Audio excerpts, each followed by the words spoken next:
Welcome to the Badass Direct Sales Mastery Podcast with your direct sales dom, Jennie Bellinger. Badass Direct Sales Mastery is a podcast for rock star direct sales moms who are determined to make their business kick ass. Jennie will share her knowledge of effective sales and recruiting techniques, tips to get what you want from your business, and will interview direct sales professionals and leaders from various companies. The interviews will give insight to how these rock stars got to where they are and where they plan to grow in the future. And now, the direct sales dom, Jennie Bellinger. And welcome back to another episode of Badass Direct Sales Mastery Podcast. It's your host, your direct sales dom, Jennie Bellinger, here with you. And I am so excited because I have to share with you today one of my coaches is here. Scot Conway is also known as Grandmaster Scot, and that's Scot with one T. Hello, Scot. Welcome to the show. Hello. I am so excited to be here too. Yay. Well, before we get into our conversation, let me tell everyone why it's such a big deal that you're here. I'm going to give them a little bit of your history now. Grandmaster Scot started in martial arts in 1971 and earned the rank and title of Grandmaster after 45 years. He's the author of 44 books, all of which can be found on Amazon. He's a teacher of 33 programs, and he's been seen in magazines since the 1980s, as well as newspapers, radio, television, and even a movie. We're going to talk a little bit about that because that's just fun. Also a lawyer, real estate broker, pastor, a PhD, a JD, and generally person with a crazy resume. Now, those are his words, not mine, which he attributes to his superpowers of ADHD and dyslexia. Today, Grandmaster Scot, or Scot with one T, is best known outside of martial arts for his new coaching way, although it's new to me, but it's not new to him. It's called the Ohana way, and his courses, coaching, and masterminds related to Ohana, a Hawaiian ideal of everything positive about family. So thanks for being here and sharing your Ohana with my listeners, Scot. Oh, I am certainly very, very happy to. So tell us a little bit about, let's start with the Grandmaster Scot title, because that really does sound like a big deal. What's the title from, and what did it take to earn that? It is a martial arts title from Guardian Kempo Kajuko Do, which is the name of the martial art that I teach and that I head. And Grandmaster in my style is 9th degree black belt. It typically takes 43 years to earn, and I did it in 45 years flat. That's awesome. And so, I also mentioned in your bio intro there that you do have a crazy resume, and you say that ADHD and dyslexia are your superpowers. How does that work in your world? Well, in my world, part of ADHD, we call it attention deficit, but really it's sort of an overabundance of attention. The brain gets grabbed by every single thing that comes along, and it grabs our attention. Well, one of the tricks I learned when I was young is to hold on to the thing I was already thinking about as my primary attention shifted. And so that helped me start to go between multiple things that were useful and start to put them together. And my dyslexia sometimes I see things forwards and backwards, and it skips pieces and all that stuff. Well, what that helps me do in regular life is look at things forwards and backwards and relationships, upside down and from the other way to see how everything works. And when you put those two together, it kind of lets you do a lot of different things all at the same time, because my resume shows I did a whole bunch of things all at the same time. Right. Yeah, absolutely. Because that's one of the things that I have to say, because I've known you, I think, for 3 years now. I think we first met in 2017. And just the sheer scope of everything that you have mastery of, it seems, just amazes me. You've got your law degree, your PhD in religion. Is that correct? I do spend a long time in school. There you go. You know what? If you spend enough time in school and you read what they tell you to read and you write what they tell you to write, They give you letters after your name and send you away. I love that. Yes, exactly. Right. So let's dive into the Ohana stuff because that's how I came to know you as a coach, was getting to know your Ohana way, your Ohana coaching. And so let's get into the history of where that came from a little bit, because you were born in Hawaii and you created this system so that other people could share Ohana. Give us a little bit more history behind that. Well, it started with my mother's success, my success, followed by my abject failure. That I was born in Hawaii. My mother grew up in Hawaii. We were born in the same hospital, me in the state of Hawaii and her not in the United States, because Hawaii became a state in 1959. We were born in the same hospital, though. When we came to the mainland, she built Ohana in the neighborhood. And so we had this collection of, I don't know, half a dozen families that worked on Hawaii rules. So I grew up with Ohana in elementary school. When I was in junior high and high school, I built my own Ohana. When you're kids tend to be parent reference. That means the parents can do it for us. When we're teenagers, adolescents tend to be peer reference. And so I could do it with my peers. By the time you get into your 20s, then you shift to socially referenced. And I found that it was a lot harder to build because it was alien to the culture that I was working in. So I built Ohana in my own individual group, and it worked really well until it didn't. Mm. And because I didn't have a vocabulary, I didn't have kind of a diagnostic place to see what was going on. I didn't have the vocabulary to have effective communication about it. I just kind of watched it disintegrate and I couldn't figure out why. I had this idea that, well, I show up as this, I embody it. Shouldn't I just sort of attract like minded people? Isn't that the way it's supposed to work? And as much as I really, to this day, wish it did, it doesn't. And I went through this kind of phase where I thought, okay, I guess mainland Ohana is just it's a teenage thing, it's a high school thing. It doesn't work in adult life, and it's time to just be a grown up and lead regular adult life, detached, isolated. And I thought about moving to Hawaii because I have family there, so I would have built in Ohana. I know what it's like just showing up and just plugging in, and just Hawaii rules apply because it's Hawaii.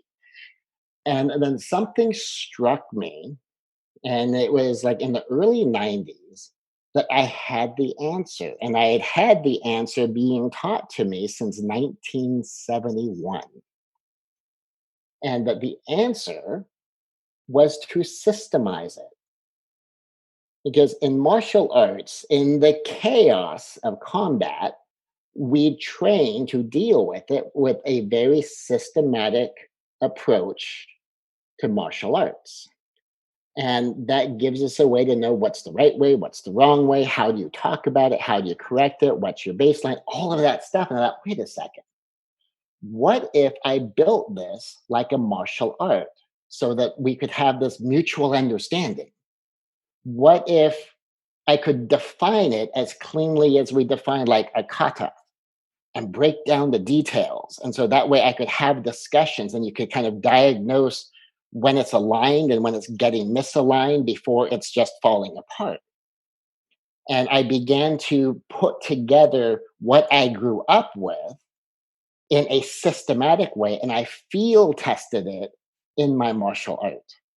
And it began with here's the general idea, the Hawaiian ideal of family and everything that's positive about family. And the more cleanly define it as Oasis, harmony, assertiveness, nobility, and aloha. And then to kind of unpack that and sort of dig that 10 layers deep. And then it worked. That's awesome. And I think that one of the things that, you really kind of skimmed over pretty quickly was that Ohana, Ohana, stands for something. Each one of those letters has a concept behind it that helps people begin to understand this. I have interpreted it as a way of being, right? It In is. right, it's a way of being. And what attracted me as soon as I heard Ohana, because I heard Ohana from my other coach, because she knew you first, and she said, you've got this amazing thing, why aren't you teaching other people how to do it? And you had said, well, I am at my dojo. And she said, no, the whole world needs this. Mm-hmm. So she began, she introduced it to us at one of her coaching programs. And I went, oh, that's me. Somebody figured out a way to explain, because I had clients and team members in my direct sales business and leader sisters in my business who were asking, how do you get your team to do X, Y, and Z? How do you, and I was like, I don't know. I'm just me. I don't know. I do. And then they do, and it works. Right. I didn't know how to explain it. And all of a sudden I went, oh, that's how I did it. Right. I did the Ohana thing. So now I finally had a way to explain to other people. And while I could go teach it, I'm certainly not going to be able to teach it as well as you, because you've been doing the Ohana thing for so long. So, can we take a moment to go back over the Ohana, Ohana? Not that obviously we don't want to give all the secrets of Ohana away right now, but let's give the overview a little bit slower of Ohana, what those stand for. Okay. Well, and usually when I do it live with the group, we have like hand gestures and stuff. We do it to help anchor it. I'll do the vocal part of it that will hopefully be helpful. Mhm. So Ohana means family. Ohana stands for Oasis, harmony, assertiveness, nobility, and aloha. Now, to back up into each one of those, Oasis is to be a refreshing refuge. And that is to show up as the person someone can just drop their guard around. But I don't have to watch out for myself. I don't have to watch my back. I don't need to have my guard up. I don't need to have my armor on because I'm safe here. I can take an opportunity to just relax and just be because I have no enemies here. No one here is going to seek to do me harm. And to be that person and to help build that safe community. Harmony is infinite diversity and infinite combinations aimed at greatness. And your metaphor here is think of a symphony. You've got all of these musical instruments in the hands of all of these great musicians, but they're not just showing up in their individual greatness to do whatever they want to do. You don't tell an entire orchestra, well, everyone play your favorite piece of music and go. Because you don't have an orchestra, you don't have a symphony there. And so you take all of this variety and you put it together in all these interesting combinations to do something great together. And the idea there is we don't have to be the same to be together. Mm. And a big part of harmony is to understand like what are problems to solve and what are issues to navigate rather than make these differences and these mismatches into causes for condemnation, causes for judgment. Assertiveness. Okay, I love assertiveness as especially as compared to aggression. So aggression is moving without respect for others. So you're just going to do what you're going to do, and darn it, other people are just going to have to deal with it. And very commonly, we find out sometimes we move forward, sometimes we fought, but we ended up moving backwards or sideways. Assertiveness is moving forward on purpose with respect for others, which means that you have a forward. Now, your forward may not agree with my forward. That's totally okay. But you know that you have a forward, and to you, it's forward. And you do it on purpose, which has a double meaning. One of the meanings is you're doing it intentionally. The other meaning is that you have a larger purpose and that you do it with respect for others. And in that sense, all of us can be assertive together, even if we're moving in different direction, because we have so much respect for each other. Hmm. Nobility is to be our highest and best selves. And the metaphor for nobility is the royal knight. And so For you, it'd be the princess knight. For me, it'd be the princely knight. And the princess or the prince, it's the ruler, it's the representative of the higher thing, of the higher authority, the higher cause, the higher purpose. It's the leadership responsibility, it's the embodiment responsibility. And the knightliness has to do with walking in that power, walking in that authority, facing the problems and the challenges with strength and courage. And then aloha. Aloha is another Hawaiian word, and it means love. And it's much more expansive than that, but they also use it as hello and goodbye. You could think of it as a loving hello or a fond farewell. And it's showing up in love, which I define cleanly with three simple things. One is, I want the best for you. Two is, I want to be the best for you. And number three is, I want you to have transcendent joy. And if those three things are true, all as compass headings, because there is no best. So there is no one singular best where I can say, I've nailed it. There will never, ever, for all of time, ever be anything better than this. So it's a compass heading goal, always heading in that direction.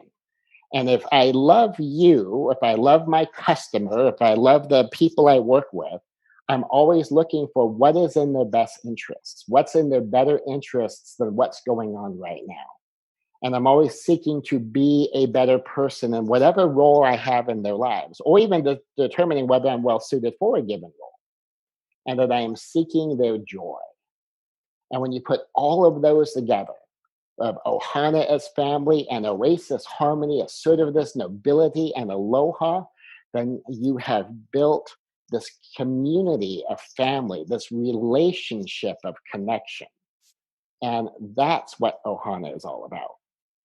I absolutely love that. And you know how I feel about it, right? I mean, in 3 years, I've been gushing over Ohana because I really, truly believe that, this is something that can transform not only business, because obviously as a business coach, someone in the direct sales coaching world, I can see where Ohana would be so beneficial for a leader of a team, because in direct sales, all of us are independent business owners.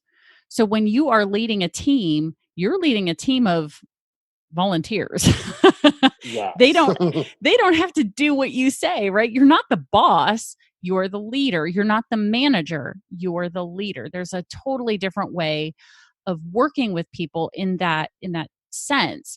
And so when you create a space of Ohana, which I feel like I did on accident with my team, because it's just who I am, right? It as soon as all of those OHANA were spelled out for me, I had this moment of, oh, that's how I did it. Okay, good. Right. And if other leaders could learn how to do those things, because I really truly believe great leaders in direct sales are already doing many of those things, but they aren't doing all of them. And so that's where they're finding those plateaus in their leadership skills, is because they're hitting a spot where they're not necessarily an oasis, or they may not necessarily be in the nobility place, or they may not be embodying all of aloha, right? They may have little bits and pieces, or maybe they're slightly more aggressive than they are assertive, right? So if they can learn these different pieces of Ohana, and it's a way of being, and then also beginning to teach their team these things, or bringing in someone like you or someone like me who can work with their team on Ohana and how to be Ohana with your customers, be Ohana with your team, be Ohana with your leader, it can really begin to create a true community. Because you have this amazing story, which is what made our mutual friend and coach, Virginia, really begin to see the power of Ohana. Can you share with everybody that story that brought to our attention, like, how powerful having an Ohana is? Oh, yes, I can do that. And in fact, I will lead in with something I found absolutely stunning. So, my martial art is one of the most comprehensive, effective, challenging arts around. And a lot of people have learned it over the years. And when we closed my San Diego dojo, we had an end of the era party. And one of the gifts they gave me was a journal that several of my students, past and present, wrote me notes in. Aw. What the curious thing to me is not one of them talked about the art, the technique, the effective self-defense, the training. Not one. What they talked about was the Ohana. Aw. And I thought, like, well, on one hand, that is super cool. On the other hand, like, well, what about all this work? This is the grandmaster and stuff. And so it was beautiful, combined with like, but the dojo part was about the art. But the interesting thing that happened in the dojo happened a few years back, and this is what grabbed the business world's attention. Is Virginia was the one that but several of my business owner friends, it kind of like jumped out of them. So I'm in Las Vegas and I'm out on a date and I'm having a good time. And at the end of the date, I'm walking back toward my car and I pull out my phone because I haven't looked at my phone for a while. And I've got these 13 points of contact coming at me from this one person in San Diego. Thinking, okay, clearly someone's trying to get hold of me. I've got missed calls, I've got voicemails, I've got text messages, I've got Facebook messages, I've got attempts to get hold of me by FaceTime, attempts to get hold of me by Facebook video. So it was okay, I better get hold of him. Something happened. Mm-hmm. And so I don't listen to anything or look at anything. I just said, okay, I better call him right away. So I don't know what's going on yet until I talk to him. And I said, hey, Jamar, what's up? And he said, there's a car in the dojo. And after a pause, like, okay, wait, one more time. Well, what had happened was somehow someone had crashed a car through my storefront. They had wiped out the entire storefront, destroyed the parent lounge, destroyed the pro shop, destroyed the wall in between the sides, destroyed the kid lounge. And it was a mess. And I'm trying to figure out, like, how is this even possible? Because we have a street and then there's a sidewalk. Then there's this area of grass that has trees in it. Then there's the parking lot. And then there's another sidewalk. And then there's my storefront. And somehow someone crashed a car into that. I couldn't wrap my head around that at the time. So he sent me a picture. And there was a car crashed into my dojo. Oh my gosh. So I made one phone call to one of my black belts to let her know what had happened. And I let her know, okay, you have total authority to make whatever decisions need to be made. And the curious thing is, I didn't have to tell anyone else she had that authority. Just people know that in our Ohana, if someone shows up and says, okay, I've been given the authority to make these decisions, everyone say, okay, well, you're part of the Ohana. And if you say that you were given the authority, then we just trust you because that's part of Oasis, that we don't have to keep our guard up around you.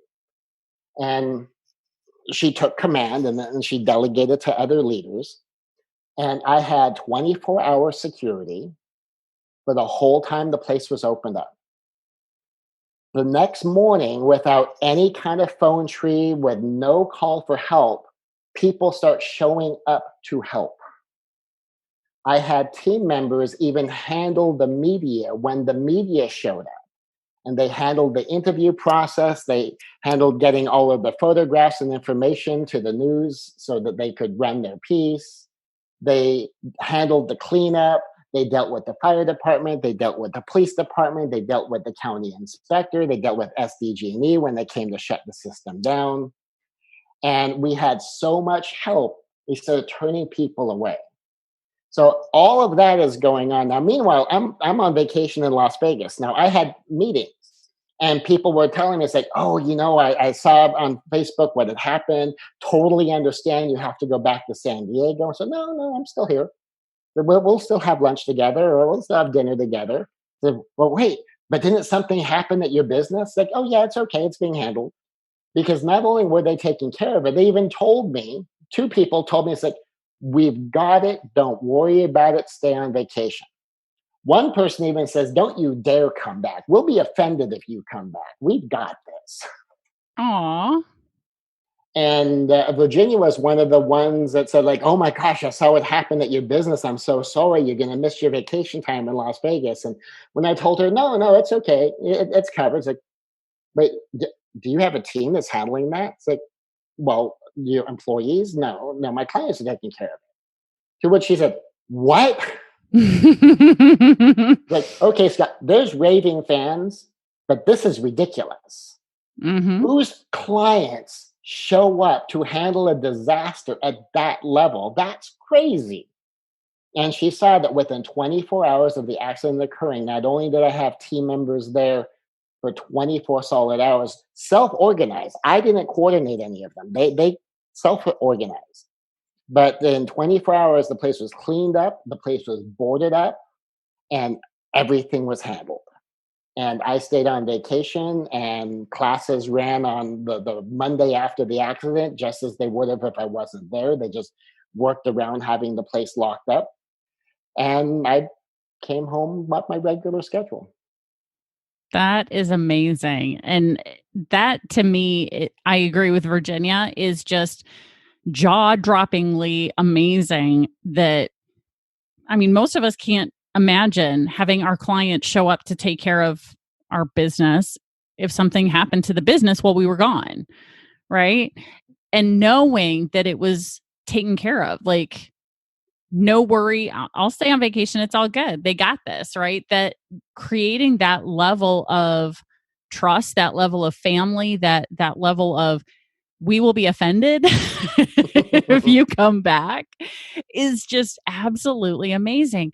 And just thinking about the impact that that level of family and trust and Ohana, you know, and taking that into the direct sales world, because obviously, my listener is in the direct sales world. They are wanting to have that kind of community with people, but they just don't know how to do it. You've got a way to share that with them. And why don't you tell us a little bit more about how you plan to share Ohana with the world? Well, so for you, listener, imagine for a moment the level of confidence you can have working with your organization if they can count on you to be that person and they know it. If you can count on them, because stuff is going to happen, and it's going to happen to them, or it's going to happen to you, it's going to happen downline, it's going to happen upline. And if all of you know you are Ohana, all of you know that we are family, we are all on the same side, we are all here to help each other, that we don't have to have our guard up around each other because we have Oasis. We don't have to be the same. We can still work together because we have harmony. We can work together to get things done, sometimes even if we disagree on some parts of it, because we use assertiveness. That we will show up as our highest and best selves as leaders, seeking to be a light, not a judge, because we have Aloha, and we are truly seeking the best for each other and being positive on purpose. And when we put that together and we know how to approach conversations when things need to change, and we can affect that change without creating conflict, we can solve problems without it turning into a fight. And that when something goes wrong, and it will, we're human, there's a guaranteed lack of perfection when you have human beings involved in any system. No. Yeah, I don't know. I mean, you may not have seen it yet. And that happens. And when you can walk into a problem situation with a person and you already know you've got a win-win that's going to happen. That the only way it's not going to be a win-win is if the other person decides that they don't want to win. And you have the framework, and the 101 framework sometimes I'll talk about is hero, villain, victim, where you walk in, it's like, look, I am trying to recruit you to help make things better. The problem is the villain. You are the hero. I am counting on you to cooperate with me as you and I become this dynamic duo to overcome this villain problem that's trying to mess things up with us. And just showing up with that level of Ohana and then communicating with one another where you connect as you seek to understand first and kind of define any ambiguous terms so that you have a mutual vocabulary you're working with. And then you seek to be understood. And there's this whole chain you use to affect change when something needs to be fixed. The simplest version that we have is we have the books. And in fact, right now, if someone goes to scotwith1t.com, and I believe you may have a link to that somewhere. Mm-hmm. In the But show notes. oh, beautiful. So they go to the show notes and click on the show notes link so that I know that you came through this podcast. I know that you came from Jennie. You can also pick up a free copy of the books, and that's a simple way to deliver. I have a video program, audio downloads, and handouts. The big one, though, is I have a 6-week live course where I train people in deep application of Ohana using the format of the Ohana Change Conversation. And man, is that powerful. And whenever you're talking to someone, it's huge. Ohana conversations are huge. I 100% agree, because it has certainly changed the way that I approach difficult conversations, right? And you were there when I had to have a difficult conversation with somebody a few months ago.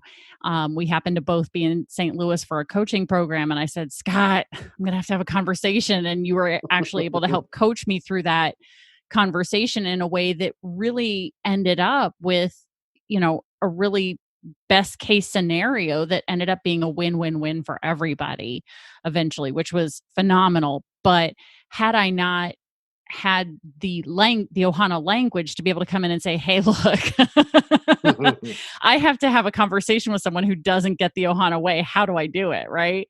And having that Ohana conversation masterclass, it's phenomenal. But it's really going to be best for somebody to know how to have those hard conversations, whether it's with someone who gets Ohana or not, if they actually have an understanding of Ohana. And so, as Scott mentioned, I do have a link in the show notes to a free download for you to check out the Ohana Way report. And then he will also then give you a way to join his Ohana. And when you join the Ohana, you get a copy of the book, and then you're able to be a part of that Ohana Conversation Masterclass, which I highly recommend because it has completely changed the way that I converse with others, and in a good way, right? It's changed it in a good way because, one thing I have learned in 42 years of being in this world is many, many people don't fully understand how to, number one, approach a difficult conversation. So many people will avoid it while it keeps festering and getting worse until eventually they have to deal with it. And then emotions are at this huge high peak, and everything explodes and goes completely nuclear. Or they have the conversation in a way that ends up throwing everything into complete disarray, and relationships are destroyed, and that's not the intention. Right? They don't want that, but that's what happens because they just don't know how to, number one, approach the conversation. Number two, how to communicate in a way that gets people on their side, even if they are seemingly on completely opposite sides. Mm-hmm. And coming from a lawyerly background, a lot of teaching people this stuff is like, okay, once you're at war, it's too late.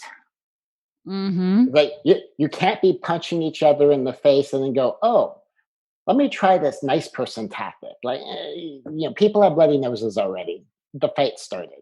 Mm-hmm. Man, if you can start with this stuff, and if you're the leader, if you got an issue arising in your downline, and you might only have a dozen people already, and you're going to say, already? How am I having a problem already? But if you're the leader, the hard conversation is your responsibility. And if you have the format and you have the training, the hard conversation is a win-win, because and here's a big one to me. Never have the same conversation twice to try to accomplish the same thing. You already know it didn't work. So now you move to the next step, and there's steps. It's so cool. It's built into this chain where it's like, okay, at this level, that we didn't get the result we agreed to, so now we take it to the next one and the next one. And some of you may skip levels because you may already know from your discussion, okay, we have to jump right to here. And if you know how to have the conversation, you've got the trained skill set and the practice. Wow, does that make a difference? I definitely agree, because the level of drama in my life since I've learned the Ohana way has dropped exponentially. I was not a friend with drama before, but now we are like distant cousins at this point. Not to say that drama doesn't still occasionally rear its ugly head in my life. It always will. And it's less disruptive. Mhm. It's something that I know how to handle, right? There's a level of confidence that comes with the fact that I know that as long as I take the time to breathe and then begin to think of this from an Ohana point of view and really think of, okay, how can we go through that Ohana conversation process with somebody, whether they know the process or not. It's so much easier with someone else who knows it, right? The people in my Ohana who know that, when I go, okay, what's our win-win? They get it. Like, they know what that is, and we can start there, because luckily, as I was going through the Ohana process, so was my boyfriend at the same time. So, we don't have to have fights. It's wonderful. We just go, okay, what's our win-win? When there's a place where we have come to a place where we don't agree on something, which is fairly rare, but when we get there, we go, okay, what's the win-win? How do we both come out ahead on this, right? Or no deal. Mm-hmm. Right? That makes that whole conversation so much easier, because in relationships there are hard conversations, whether it's with a spouse, significant other, a child. Oh, gosh, imagine as a parent, and I'm so lucky that I've been able to start teaching the Ohana stuff to my kids, right? It has totally changed parenting in a positive way. So, like, I just want the listener to really begin to understand how Ohana is not just about business. It's not just about family. It's not just about relationship, but it's something that literally comes from the way of being who you are and changes everything for the better. That's why we have the chain is to be Ohana, to build Ohana, and then bring Ohana to the world. Oh, yes. Well, that's part of why I'm having you here, because we've got to get it out there, because I really truly believe the difference that this will make in the lives and businesses of the people who are going to hear this. So, Scott, thank you so much for your super valuable time and sharing this with everybody who's listening. I so appreciate you. Thank you very much. And for the listener, thank you for being here. And I hope this has made and will continue to make a difference for you. And if you come pick up the free books and check out the masterclass, that you will walk away with tremendous value that can be transformational in all of your connections in your life. Absolutely. So everybody check the show notes, but I'm going to, in case you're not able to get into your show notes right at the moment, it's Scott with one T, and that's SCOTWITH, the number one T.com. And then the rest of the link is very interesting. $CMB equals Jennie B. Okay. So again, you can just go into the show notes and click on that in order to get access to a free copy of the Ohana Way report. And then you will also, from that point, have the opportunity to begin joining the Ohana, join Scott's Ohana and be a part of my Ohana to really understand the language. Because now I'm beginning to even use this language in my coaching with my clients, and they're starting to go, well, what's that? I don't get that. What's that? So we're going to have to bring you in as a guest speaker on some of my client groups here. So Absolutely. I would be honored. Oh, that's awesome. Well, thank you again, Scott, for being here. And thank you, listener, for being here. And make sure you stay tuned for the next badass episode. Thanks for listening to the Badass Direct Sales Mastery Podcast with your direct sales dom, Jennie Bellinger. Why are you waiting to go to badassdirectsalesmastery.com? Don't make the dom get her whip. If you enjoyed this episode, make sure to share it with another rock star that you know in direct sales after you subscribe to the podcast so you won't miss any future episodes. You can also check out the show notes for links and any contact information mentioned in today's episode. We'll see you next time.